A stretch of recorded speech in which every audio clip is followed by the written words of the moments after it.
dapat berkumpul kepada berbahagia dalam rangka acara Jumat Curhat.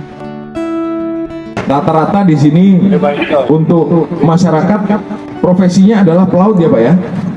Mungkin ada juga yang bertambak, ada juga yang mungkin berkebun atau mungkin juga bersawah gitu ya, berladang. Kita mencoba untuk membuka mata wisatawan selain di Aceh Barat, yang kemudian wisata tersebut tujuan utamanya adalah yang pertama pasti peningkatan daripada kesejahteraan masyarakat di sekitar lokasi wisata. Saya melakukan fishing turnamen itu besok hari Minggu, itu kita juga membawa pesan-pesan promosi terhadap upaya konservatif kakap putih Baramundi.